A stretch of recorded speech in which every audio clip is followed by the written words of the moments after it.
everybody, welcome to episode number 7 of Zoo's Gone Quarantine.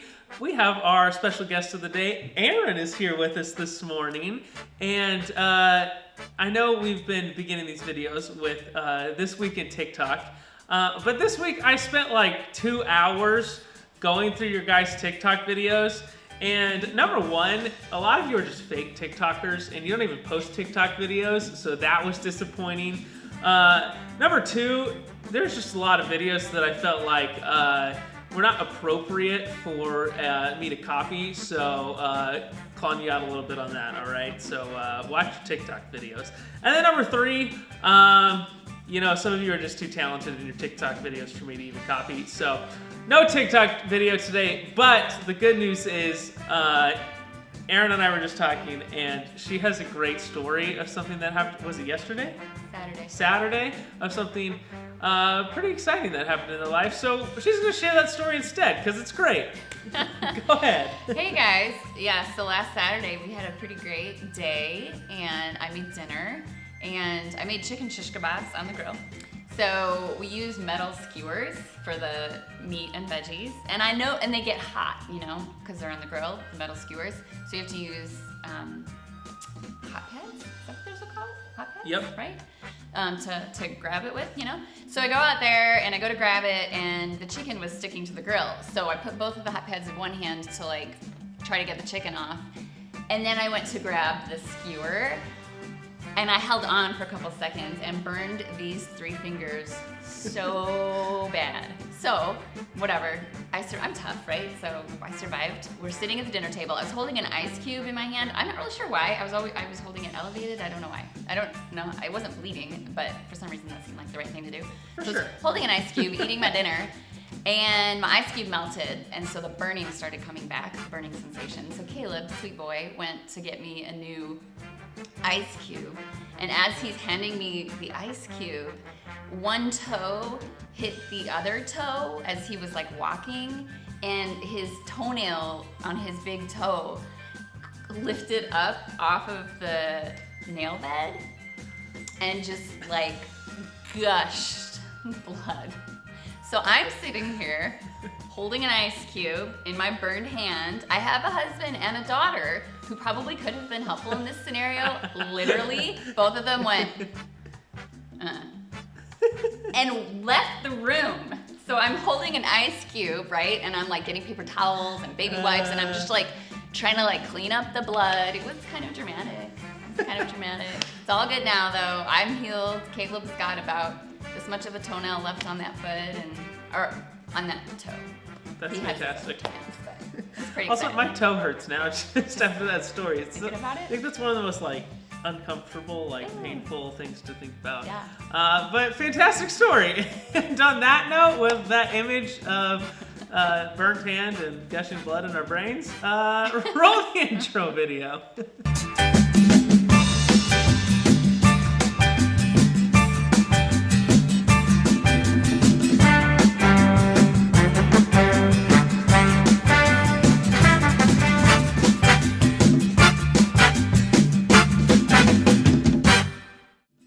Well, welcome to the video. Thanks again for watching, guys. Erin, welcome. Glad you're here. Introduce yourself. How long have you been helping out at the zoo, and what age group, small group do you lead? Okay, so I've been at the zoo, I think, for almost a year, and I lead a small group for the 7th grade girls. Heck yeah. She also has 2 kids involved in the zoo as well. Caleb and Allie, those are her kids, so shout out to them if they're watching. And if you know them, great job for knowing them. Cool, awesome. What has quarantine life been like for you? Honestly, it's been pretty great. Yeah? Yeah, I don't mind it so much because we're home, we're hanging out. I like slow mornings, so, you know, not having to like rush to school or anything in the morning. Honestly though, as a mom, like most of my job is the same because I still have kids. Yeah, that's true. And they still have to eat, and I still have to like fold their clothes and do their laundry, and That's a good you know, point. like all those exciting things. So it's a lot of the same, Yeah. except for just less busyness. So I kind of like it. That's a good point. Sorry, I know most of you don't. So Yeah, no, but that's good. You're the first person that, like Matt last week, calling out Matt, was just like, I just played lots of video games. So it's good that, you haven't gotten super into video games or anything. No. Cool. But has there been anything that you have done more, because it's quarantine, that necessarily you're not proud of? Like for me, it was too much time on TikTok. For Matt, it was growing a mustache. Yeah. Anything for you? Well, I'm not growing a mustache. I'm like at least not trying to. Good answer. Honestly, like probably a little bit of more time scrolling Instagram than normal, but like I said, a lot of my jobs are the same. Right. So I don't actually have tons more free time. I am sleeping in. But see, I'm super proud of that. So I don't know. Yeah, that's a great It's a great thing. And when I say sleeping in, I mean like 7:30. So actually that makes me sound old. Sorry guys. Junior hires. Delete that. When was the last time you slept until 7:30 ever? No, I respect that. Yeah. Cool. What does your dream day consist of from start to finish? You don't have to go with like crazy detail, but like, what are some main pieces of your dream day? Okay. I like to be alone in the morning. Mm-hmm. So I like getting up and nobody else being awake and having coffee and reading and just like having a nice slow morning. And then I like to go for a run. I know that probably sounds really weird. I enjoy running. So like a nice run, and then maybe playing the piano for a little while. I like playing piano. It's like relaxing for me. And then having friends over. I love having people over. Yes. I like when people are at my house, and I like making food and hanging out. As long as you don't burn your hand. Yeah, no chicken shish kebabs, guys. Cool. That sounds like a pretty nice day. Yeah. Very relaxing day. I like it. If you had 3 words to describe junior hires, how would you describe them? You have 2 of them as well, so I feel like you know them pretty well. I do, yeah. I would say independent. Mm-hmm. They're definitely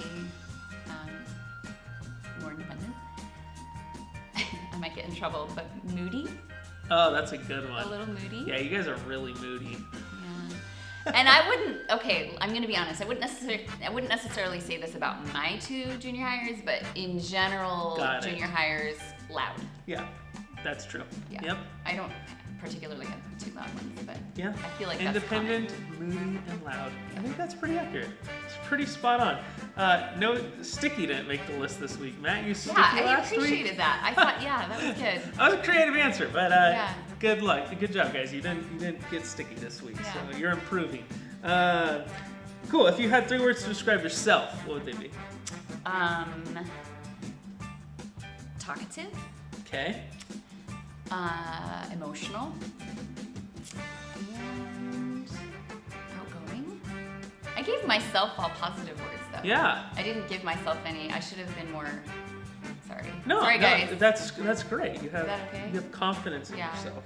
You like to build yourself up. It's good stuff. Yeah. Although technically you kind of gave yourself the grown-up good version of the words that you described junior hires as. Like talkative could be substituted for loud. Yeah. Yeah. What are the other ones? Emotional could be moody. substituted for moody. Independent and outgoing. I guess those aren't as related. Not really, but Okay. Yeah. Okay, cool. Now that we know you a little bit better, time to get into the deeper questions. So the cool part is, I think you're the first person that we've had on here that has, a family and kids, and definitely the longest time being a Christian and the longest walk with God. So I'm excited to hear what we talk about today. So for you, when did your walk with God start, and when did you think it became like your own and you made that decision personally? Yeah. So I was raised in a Christian home, and so I definitely was drawn to God from a really early age. But I would say I didn't really understand the depth of his love for me or his desire to have a personal relationship with me until I was in high school. And that's when I had a friend. I went to a church growing up that really didn't communicate that very well.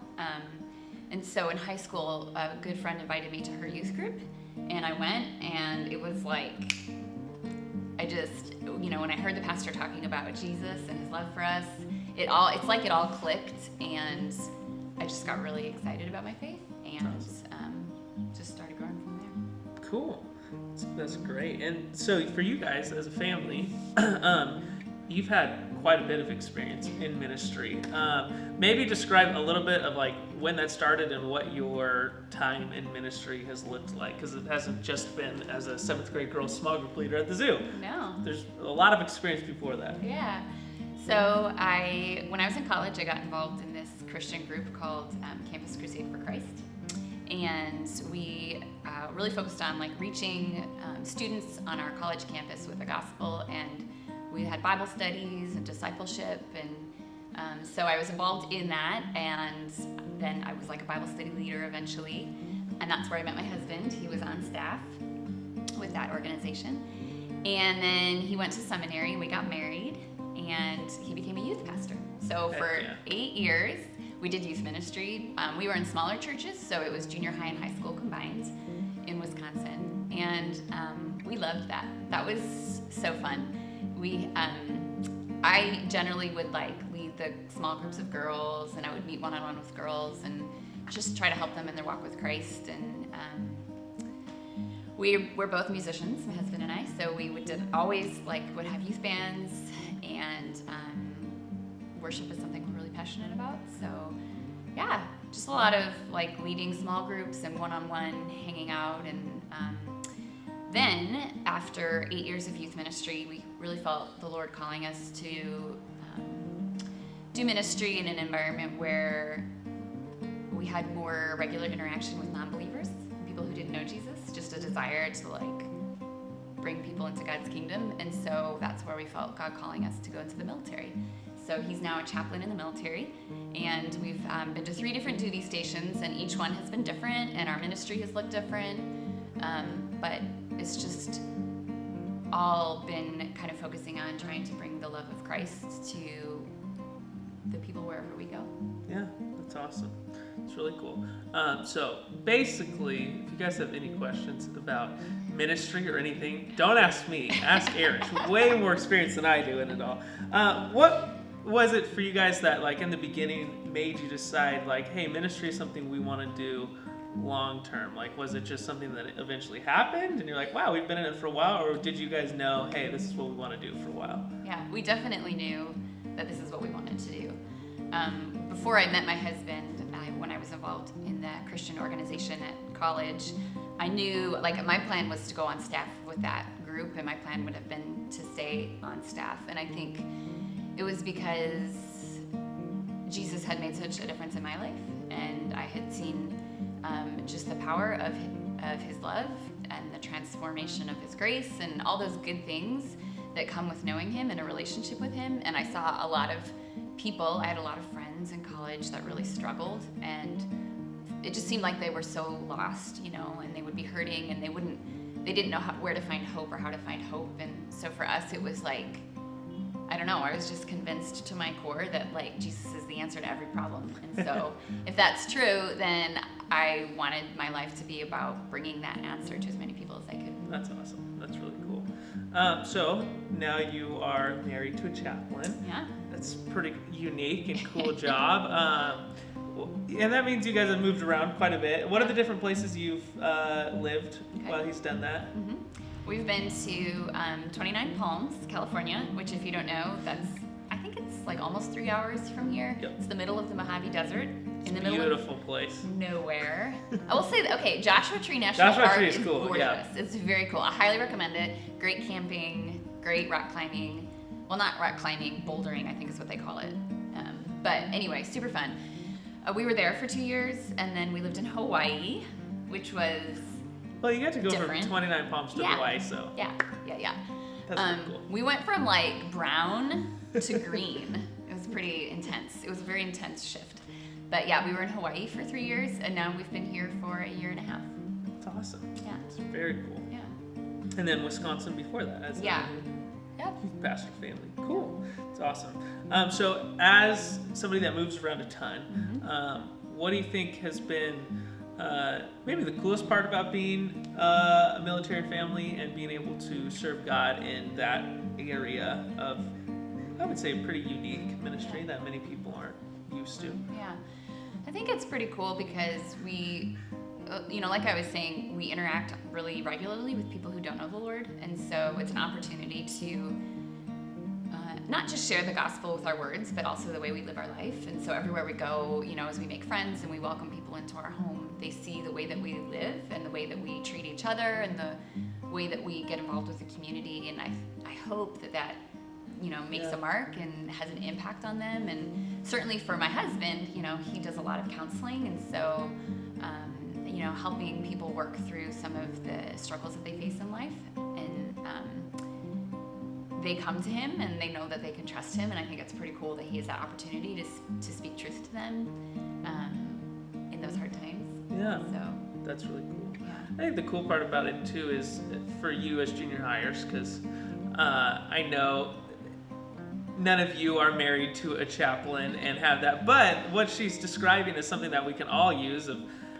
if you have the mindset of, in every situation, like she said, you reflect Jesus with your actions. It doesn't matter if you have a great connection with somebody or if you've known them forever. I think sometimes we make the mistake of thinking, hey, I need to have known somebody for this amount of time to be able to impact them or change their life. And what she's describing is they get moved around all the time and meet new people and have amazing opportunities because they let God do the work and they trust him. And sometimes all you need to know is that he's going to shine through you, and you don't need to know someone that well to have a huge impact on them. So I think that's really cool. Cool. So for you that have experienced moving around quite a bit, I know we have students who have moved, who might be watching this, who might be moving soon or have it in the future. And I think moving is a pretty tough process. And I'm not necessarily even talking about moving to a new state or whatever, but maybe it's even just moving schools or moving to a different city in San Diego, whatever it is. What advice would you give to kids who are struggling with moving or things like that, and how would you encourage them? And then also, why is it important to find a strong church and community when you do move? Yeah. I think first of all, I would just say that God is always with you, So I think that's the big thing that we've learned, is that every time we've moved, he's been faithful to provide for us. Like, it's so hard to leave sometimes, you have such good friends, or you love your school, or, you have a great community of people, and it's so hard to think about leaving that community. And it's scary, it's legitimate that it feels scary. But I think we've done it enough times that I can look back and say, like, he always provides a new community. There's always been, and it may not look the same, it may be different in a lot of ways, but it's still awesome. And then when we have to leave that community, then it's hard again, and it's like, so I think there's hope in that no matter how scary it feels in the moment, we can trust that he's going to provide for us. And finding a church is huge. People will ask me all the time, like, how I make friends because I move so much, like, or how do you get connected? How do you not feel lonely? And 100% of the time, my answer is church. Like, we've always immediately, like, the very first week that we show up somewhere new, we start looking for a church. And so we'll go to different churches in the area to find one where we feel like we connect, and we get involved. And it's, you want to think of serving as always being this, like, selfless thing. You're just trying to help people. But honestly, selfishly, like, I get involved because it's how I connect to people. Yeah. And it's the way to, you make relationships and friendships that will carry you through. And I think the cool thing about Christianity, too, is that it bonds you to people a lot faster. What might normally, like a friendship that might take, a year or a couple of years to really grow, I feel like in the church, those relationships grow faster because, I don't know, I think there's just something about, like, sharing a faith in Christ that bonds you to people more quickly and more deeply in a kind of a safe environment. And so, to me, it just makes all the difference in the world. Definitely. That's awesome. That's a great answer. So, on that, for students, as somebody who's experienced a lot of churches or a lot of different communities, how do you know that a church or community is a good fit for you, is a safe place? For students, like, how do they know, hey, this is a good youth group for me, this is a good small group for me, I can trust these people? Like, is there anything to that? What advice would you give on that? Yeah, so I would definitely say that getting to know people, and when you see that, like, the faith that they talk about and the way that they live their life matches, I feel like you've found a strong community. I think it's really important. I think it's easy for some of us sometimes to put on a bit of a show, maybe.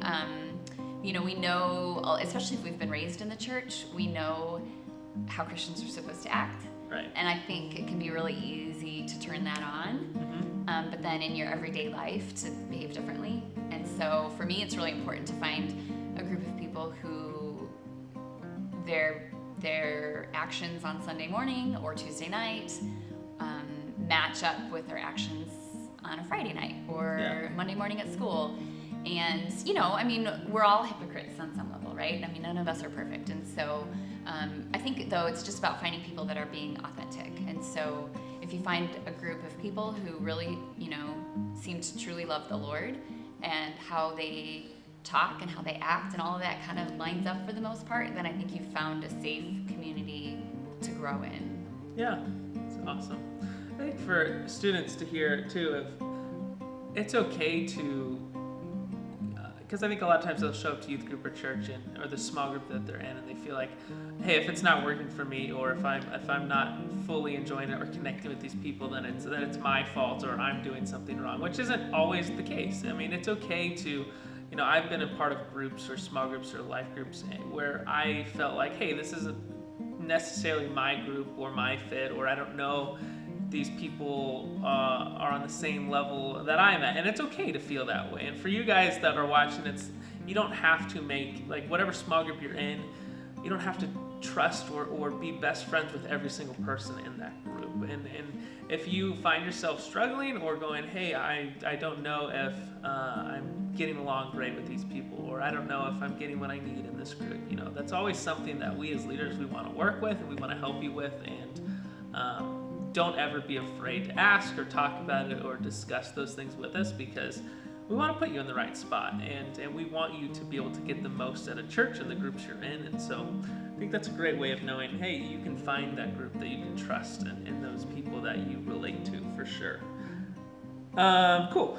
What would you say, this is a big question, and maybe a deeper one, what has been the biggest doubt or struggle you have had to overcome in your faith?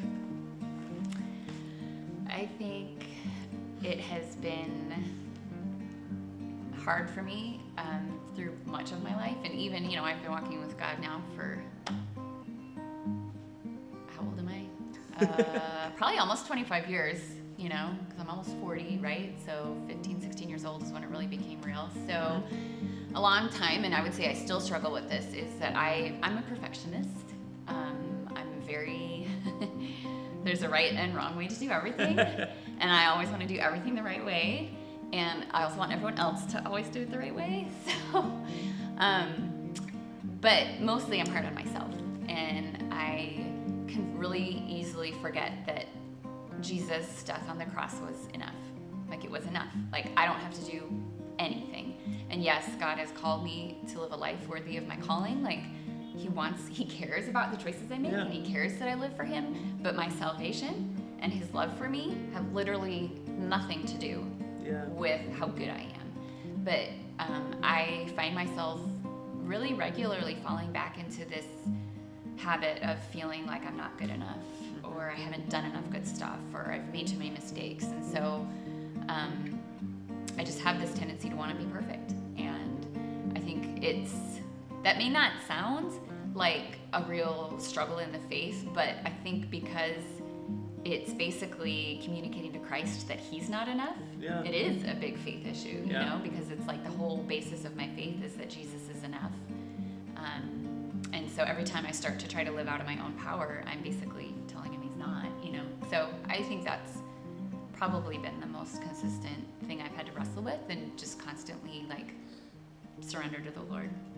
Yeah, no, I think thank you for sharing that, because I think that's something that, I don't know, I think a lot of people struggle with, if thinking, hey, because of where I come from or what I've done, or even just who I am as a person, and not fully appreciating who God made you to be, is something that a lot of people struggle with, and I'm sure a lot of students deal with as well, of going, well, I don't belong in the church because of this is who my family is, or this is the stuff that I've done, or this is who I'm at school, or just I don't really think I'm all that great in general. How would you encourage a student who might be dealing with that? Because I'm sure there's a ton that struggle with that type of feeling of where would you tell them to start, and what encouragement would you have for them? Yeah, I would say Sunday school answer, read your Bible. But really, I think the more that we can be reminded of how much God loves us, not based on anything that we've done, I think that's really important. And it's a hard concept to grasp. I mean, when I remember I was in college, I was already at this point like leading a small group of college girls and discipling other girls, so I was like pretty involved in the leadership. And I remember one day I was reading my Bible and just praying, and like the fact that like the God of the universe was living inside of me, I don't know, it just like hit me in this new way. And so I went to meet with my adult leader, the woman that was mentoring me, and I was like, Kathy, God lives in me. Like, I just was like blown away by it. And she just laughed and she was like, Erin, did you just like pray to receive Jesus as your savior? Like, I thought this happened like a while ago, you know? But I think, you know, we realize the significance of it over time. You know, like I think it hits us over time. And so just the more that you can realize, like, God he's already said that there's nothing you need to do, and that there's no level you need to achieve, and there's no background that's too messy or too dirty for him to save you from. And I think as we remind ourselves of that and we recognize that depth of his love bit by bit over time, I think it heals us, and it helps us to put our self-worth fully in his hands. Yeah, that's awesome. It's great. And I think for you guys as students, just what she said is great if it takes time. And I think that's why we encourage you to read your Bible and to pray, because the closer that you grow to God, the more you're going to realize he loves you and cares for you. And I think that's an awesome way to describe that for sure.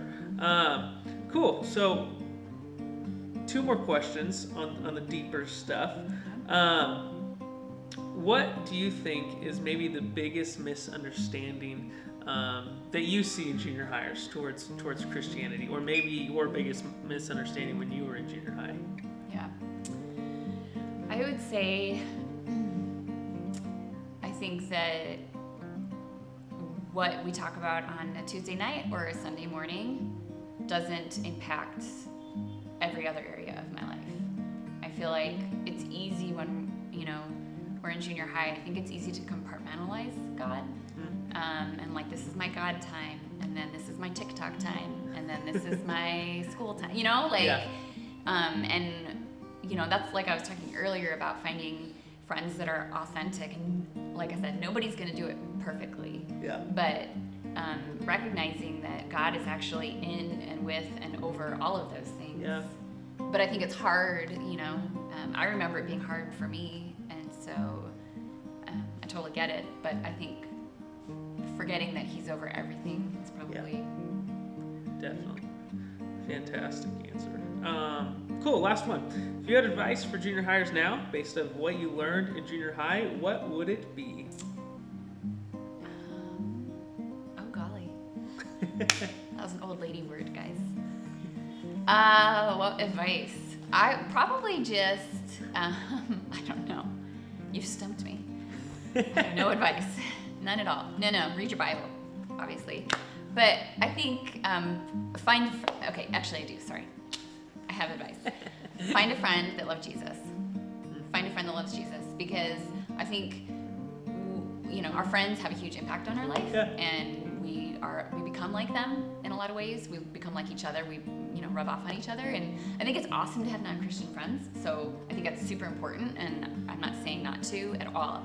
But I do, like, I think the thing that helped me grow most in my faith when I was in high school, so a little bit older, but it was having a best friend who also loved Jesus.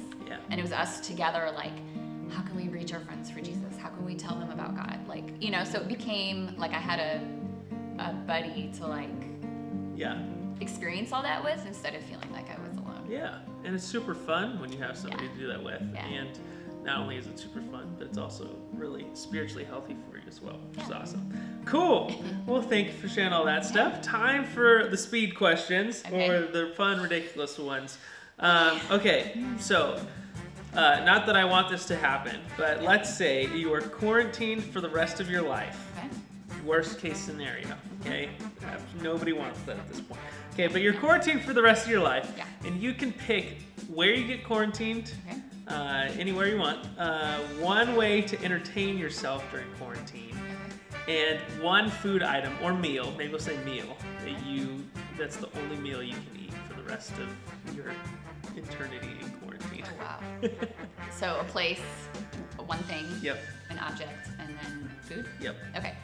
I would choose the beach cabin on military base in Hawaii. Oh, that's it. That's fantastic. Yeah, I agree. Best place in the world. Never been there, but it sounds great. It's amazing. And the object would be, this is dorky, but I bring my piano. No, that's Just because great. it's something fun to do. Yeah. Keeps me entertained. I don't know. Bring my piano. And sorry, Caleb, but peanut butter. Does Caleb not like peanut butter? Oh, Caleb is definitely allergic. Oh, he's to allergic. peanut butter. That's right. So can you not I- have peanut butter? Yeah, in your and I house? think that's why I love it so much. Well, I ate a lot of it when I was pregnant with him, which might have contributed to the allergy. I'm not really sure. You only ate peanut butter. Yeah. So, but now that I can't have it, the obsession has just grown. Fair So enough. peanut butter would be. Yeah, I don't think that quarantine sounds terrible. Especially the location, that would be fantastic. That'd be Okay, an unpopular opinion of yours that most people would disagree with.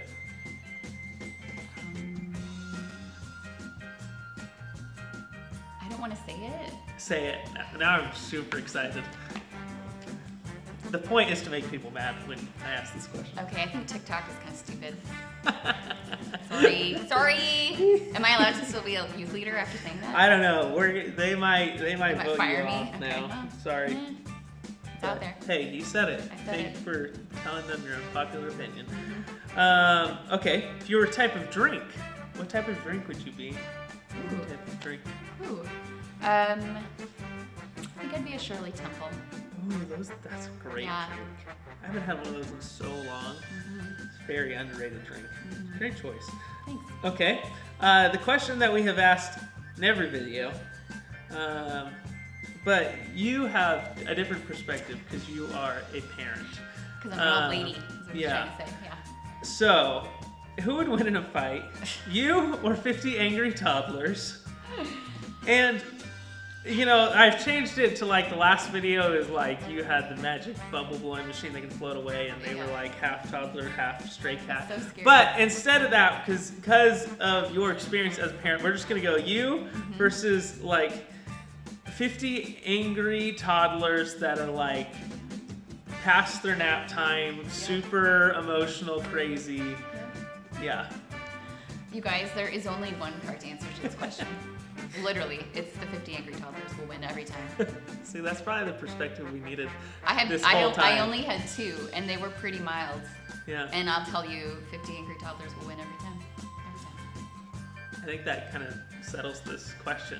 We might not be able to ask it again because we've had the correct answer given to us.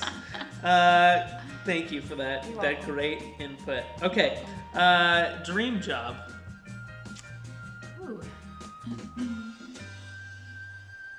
Besides being a mom, because I know obviously Caleb and Allie, you know, They're total dream. yeah. Total dream. We won't even put you in that tough position. Yeah, that would be rough. I would say a dream job would be. Well, again, you guys aren't going to be super surprised because it keeps going back to this. But I love playing piano, so it would be probably. I'd really love leading worship, Matt and I together, and so like if we could be involved in like a really awesome worship ministry somewhere That'd be together, pretty cool. that would be pretty fun. That's a great dream job. Yeah. Nice. Okay. What is the most embarrassing moment in your life, or one of them? Well, okay, so since I've already talked a lot about piano, I'll say this. I was intimidated to audition for the School of Music when I was going into college. I didn't think I'd be good enough, whatever. So I didn't. And then halfway through my sophomore year, I finally realized I was being stupid and I just needed to go for it. So I did. So I auditioned for the School of Music. And, you know, when you're auditioning to get into a School of Music, you sit in a little room and there's like however many professors sitting around who are all, of course, amazing musicians. And you play for them, you know. And the piece that I had prepared, I think went pretty okay. It obviously had to have gone okay because I got into the school, to tell you. I mean, I'm skipping ahead of the story here. But they also wanted me to improvise to the song Happy Birthday, which is like not a very complicated song, you know? But at that point, I had only ever played off of like written music, like sheet music. I never had learned how to improvise. I never really, like, I wasn't really very good at that. So here I am at the University of Illinois School of Music, auditioning to be in the School of Music. I had just played this rather complicated long piece for them, and they're like, now play Happy Birthday. And I was literally like I couldn't play it. I couldn't play Happy Birthday. I've never felt so like stupid and like And you got in still though. I still got in. Wow, that's... So, I don't know. It was a miracle, but it was really embarrassing. You know, I mean, I've been taking piano lessons for like 20 years, and I couldn't play Happy Birthday. I can now play Happy Birthday. Yeah, you probably, that was the first thing you did when you left that place. Figured that one out. Got that one done. Fantastic. Yeah. All right, last question of the speed questions. What is the best part about being a parent of a junior high age student? I was going to say the worst part, and then I thought, no, we'll make them feel good. The best part of being... Probably they're fun. They are really fun. And we can like hang out now and enjoy some of the That's true. things. Yeah. Like I don't have to watch Dora the Explorer anymore. Yeah, that's good. We can actually like enjoy like a movie or show together. Yeah. That I actually also enjoy. So it's fun because we just like hang out a little bit more like friends. Heck yeah. And they're sticky. Yeah, super sticky. Well, cool. There you have it. Next up, we are going to play a little game. So stay tuned for that. But Erin, thank you for those answers. And stay tuned for the game.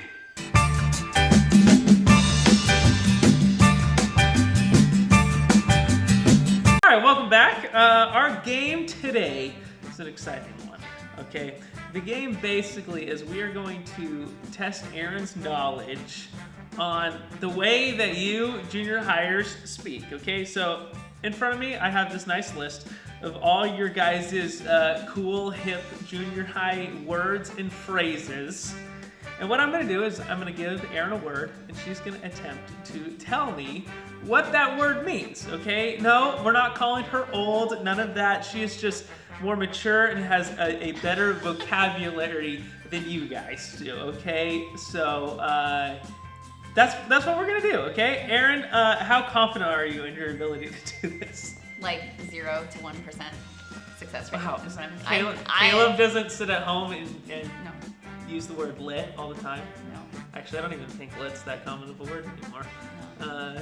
I will be honest, there was a couple of these words that when I looked them up, I didn't know what they mean. So, That doesn't give me hope.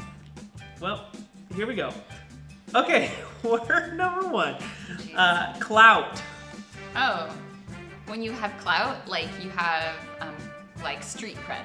Wow, there you go. We should just end right here. Nailed it. Yep, clout. You have street cred, power, got game, influence, got clout. Yeah. Although technically, clout is a different word if you're actually gonna define it by the actual dictionary. But we won't tell them that. Yeah. They don't need to know. Okay. This one you really should know. Pretty sure your son has a t-shirt with this on it. Yeet. I think it's just a general term of excitement. I don't actually know. There's two ways to use the word yeet. Okay. Yes, just a general word of excitement is one. If you're Okay. just really excited about something, Yeah. you could just yell yeet at the top of your lungs. Or when you throw something, Oh, is right. also- Okay. Yeah. you could say yeet. At Yeah. Whitewater, you pick up frogs. It's called yeeting frogs because you throw them. Yeah. It's very violent. That sounds violent. Animal rights people are going to be after us Yeah, for I that. Okay. Next, Okay. finsta. Finsta? Finsta. That is like when you're kind of gangsta, but more like a fish. Finsta. It should be. I think we should change that to that word. Your Finsta is your fake or secret Instagram. Oh. Okay. Or your second account. It's not when you're a fish like gangsta, huh? Okay. No. That was close. That was close. It could be that. Okay. Yeah, so, you create your Finsta if you want, like, a fake one or a joke one or fan one or just a secret one. Or you want to, like, stalk someone. Yeah, exactly. Okay. Got it. All right. Hey, Yep. but you're 2 for 3. That's pretty good. Okay. That's not bad, actually. Cap or no cap? Cap or no cap? 2 different terms. That's not like one term Okay. altogether. You either say cap or you say no cap. Also, I don't know why this is a thing. Like if you like it's I have no idea. If you want your soda with the cap on and the cap off, Gordy, I mean, I have no idea. What? No, it's really just when you're getting dressed in the morning and you say cap or no cap and you decide to put your hat on or not. No, that's not what it is. But it I should was be. like, really? That's If you say cap, it means you're lying. You say no cap, it's to be truthful. oh. No clue why that's a thing. Why- If yeah. students tell us why that's a thing, but Yeah. if I was Explain that was that one. to be like, yeah, this morning, if you were to say this morning my dog woke me up by throwing up, you would say no cap. No cap. That means you'd be telling the truth. It's true. It It happened. actually did happen. Yeah. This is probably my favorite phrase that's taking place right now. Okay, boomer. Baby boomer? Yeah. Like a baby boomer? Like they're 60? Is that the way of calling somebody an old man? Yeah, basically. It's just a phrase to mock an old person right now. Oh, That good. You everybody's shouldn't be saying. mocking old people, guys. That's true. Come on. Yeah, that's a on. good point. Yeah. We can get mad at them for that. But it is kind of funny. It is. It's funny that they know Okay, that. you're 3 for 5. Doing pretty good. Yeah. Pretty Okay. High key, low key. 2 different, same, kind of like cap, no cap. Is that like? Is it like? Like low key would be like not crazy. Like a low key party would just be like a few people kind of chill. High key would be like kind of wild. I don't know. Yeah, basically. It's basically, if you say low key, it means, yeah, you're like, just little emphasis. Or like, I'm kind of excited, but not that excited. Or like, Yeah. small party, but not that crazy of a party. Yeah. And high key is like big emphasis, like go crazy. Yeah, so I think that's correct. Yeah. Thank you. Do you know what FYP is? What that stands for? For your protection. No, but it should be. It's a TikTok term. Well, of course I don't know it. I think TikTok's stupid. It stands for your page, Oh, okay. but it also should be on TikTok for your protection. Yeah, nothing on TikTok is Protect for your them. protection. Yeah. I did not know that one until like a week ago. Okay, here we go. Alright. Snatched. Snatched? Yeah. Is that like when you're kidnapped? You would think so. Yeah, you really should. Should be a word only used when something is stolen from you or Yeah. you're kidnapped. But this is one that I did not know. And I don't know why it means this. Okay. You would use it in a phrase like, that outfit is snatched. What? It's like a compliment, saying that looks good. I like your style. Maybe like you want to snatch it from someone, that's how much you like it. I don't know. That's weird, guys. That's Yeah. weird. Snatched. Yeah. Yep. Okay, this one I do not think is a real thing. If this is a real thing, let me know. LMIRL. LMIRL. LMIRL.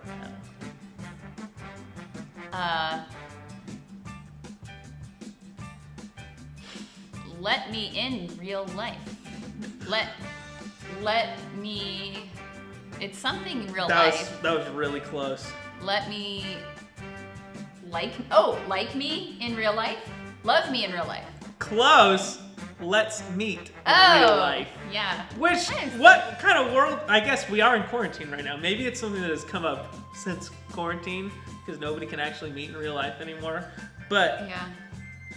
you know, like the fact that we live in a world where people are they don't actually know each other in real life. It's kind of crazy. That probably, can we have a little safety lesson right now? Yeah. It's probably the only people that actually use that online That's are true. the 45-year-old creepy men. Don't ever respond to anybody who says LMIRL. They're probably trying to trick you. Have you ever seen Web of Lies? Don't do it. Nobody actually uses that. Don't do it. I've never seen that before in my life. I don't think that's good. You might as well just write out. Yeah. Let's meet in real life. Yeah.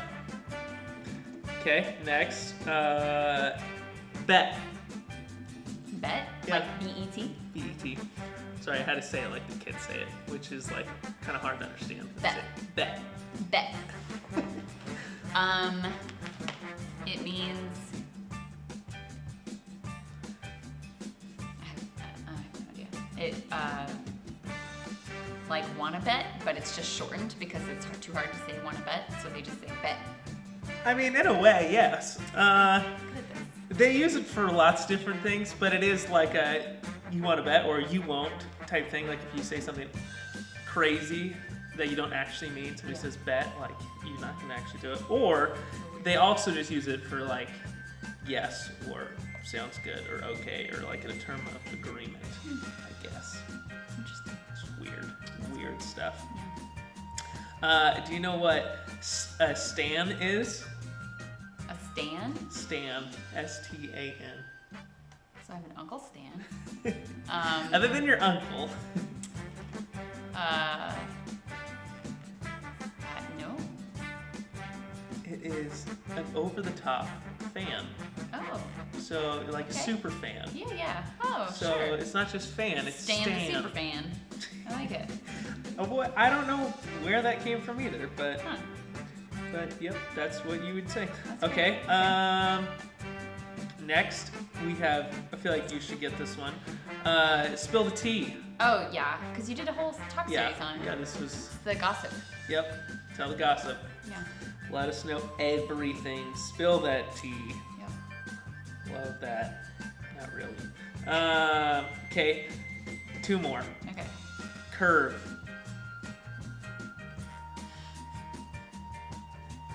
I don't know. Curve is to reject someone. What? I guess you curve, you know? Oh.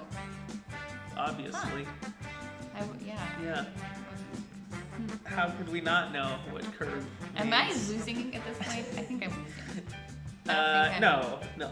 The goal was to 50-50 only get here? 3. Oh, okay. That's I think what I got. Yeah. Okay, last one. All right. Let me pick a good one here.